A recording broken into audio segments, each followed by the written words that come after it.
তারা যে আপনাকে অভ্যুত্থানের 9 কোটি টাকা বা সামথিং টাকা বুঝাই দিছে যে এই টাকা খরচ করা হয়েছে কিনা, যদি না হয় কেন হয় নাই, যদি এর বেশি হয় তাহলে সেই খরচের ডিটেলসটা যেন ফেনীর মানুষের কাছে উপস্থাপন করা হয়। কত টাকা ত্রাণের উঠানো হয়েছিল তার মধ্যে আমরা এটা একদম অডিট করে ইন্টারন্যাশনাল একটা ফার্মের মাধ্যমে অডিট করে এটা রিপোর্ট জমা দেওয়া হয়েছে।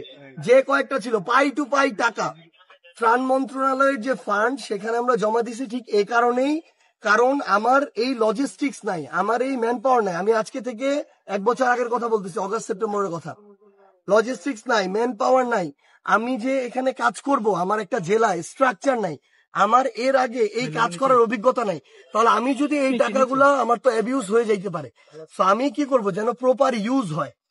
এই প্রপার ইউজটা হওয়ার জন্য আমরা ওইখানে দিছি, কারণ তাদের জনবল আছে, সরকারের ওই জায়গায় দিছি।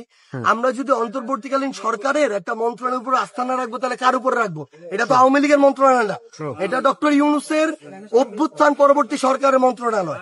তো আমরা সেখানে দিছি যেন এটার প্রপার ইউজ হয়। তার জনবল আছে, তার অফিস আছে, তার ইনফ্রাস্ট্রাকচার আছে, তার চেইন অফ কমান্ড আছে। প্রত্যেকটা টাকা পাই টু পাই অডিট করে বুঝাই দেওয়া হয়েছে। এখন প্রশ্নটা এটা কাকে করবেন? এই প্রশ্ন করবেন ত্রাণ ও দুর্যোগ মন্ত্রণালয়ের যে উপদেষ্টা তাকে, যে আপনাদেরকে যে অভ্যুত্থান পরবর্তী যে ছাত্ররা যারা নেতৃত্ব দিয়ে আন্দোলন করছে তারা যে আপনাকে অভ্যুত্থানের 9 কোটি টাকা বা সামথিং টাকা বুঝাই দিছে পাই টু পাই, এটা আপনি ফেনীর জন্য কয় টাকা খরচ করছেন, কয় টাকা করেন না, এটা হিসাব দেন। যদি কম করে থাকে তার বেশি, আপনারা সামনে আরো পরিস্থিতি খারাপ হতে পারে। এইটার জন্য লজিস্টিক সাপোর্ট যা যা তৈরি করা দরকার এটা আপনারা আপনাদের জায়গা থেকে বুঝে নিবেন।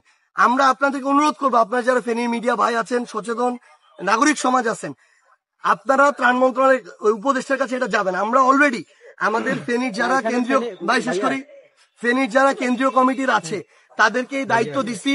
তারা আগামী 1 সপ্তাহের মধ্যে ত্রাণ ও দুর্যোগ মন্ত্রণালয়ের যিনি উপদেষ্টা তার সাথে কথা বলে এই খবর নিবেন যে এই টাকা খরচ করা হয়েছে কিনা, যদি না হয় কেন হয় নাই, যদি এর বেশি হয় তাহলে সেই খরচের ডিটেলসটা যেন ফেনীর মানুষের কাছে উপস্থাপন করা হয়।